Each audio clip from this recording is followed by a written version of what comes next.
Joshua becomes Israel's leader. When Moses had finished giving these instructions to all the people of Israel, he said, I am now 120 years old, and I am no longer able to lead you. The Lord has told me, you will not cross the Jordan River, but the Lord your God himself will cross over ahead of you. He will destroy the nations living there, and you will take possession of their land. Joshua will lead you across the river, just as the Lord promised. The Lord will destroy the nations living in the land, just as he destroyed Sihon and Og, the kings of the Amorites. The Lord will hand over to you the people who live there, and you must deal with them as I have commanded you. So be strong and courageous. Do not be afraid, and do not panic before them. For the Lord your God will personally go ahead of you. He will neither fail you nor abandon you.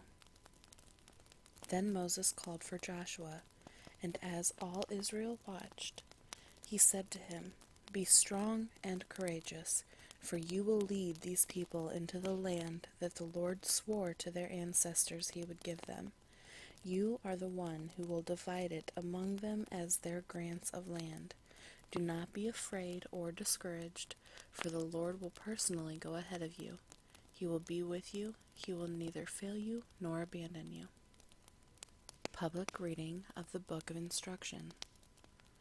So Moses wrote this entire body of instruction in a book and gave it to the priests, who carried the ark of the Lord's covenant, and to the elders of Israel.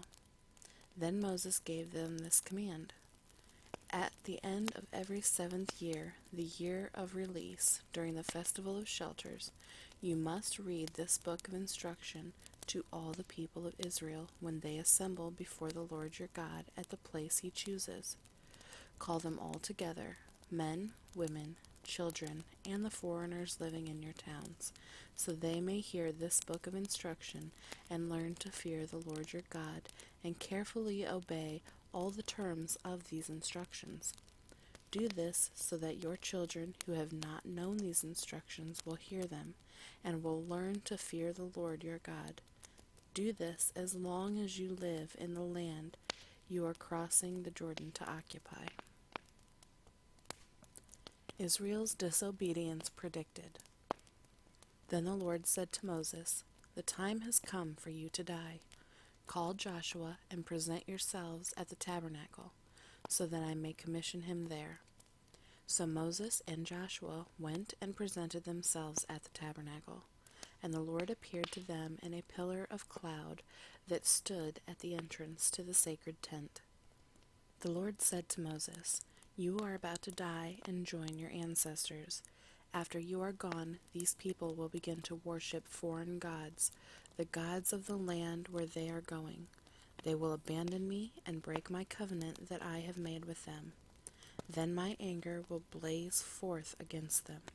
I will abandon them, hiding my face from them, and they will be devoured.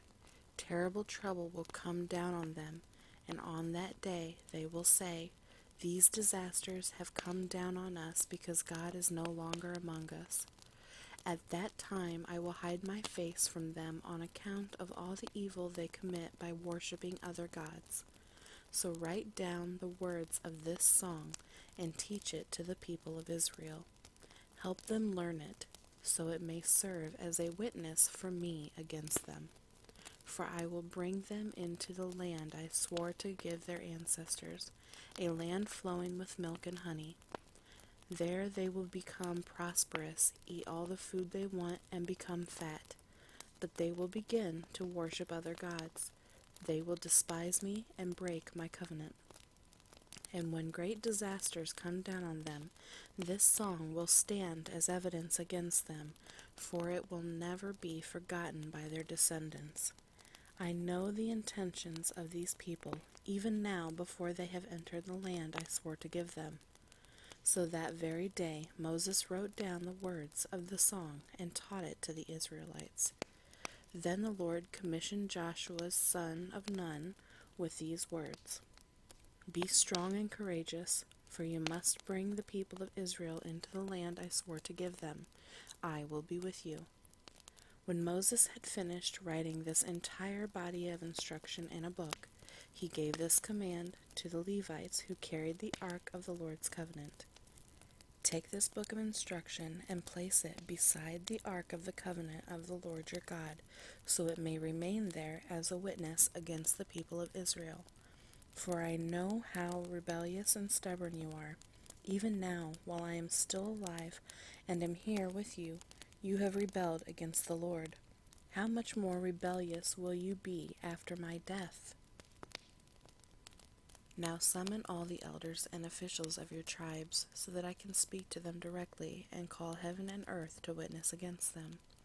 I know that after my death you will become utterly corrupt and will turn from the way I have commanded you to follow. In the days to come, disaster will come down on you, for you will do what is evil in the Lord's sight, making him very angry with your actions.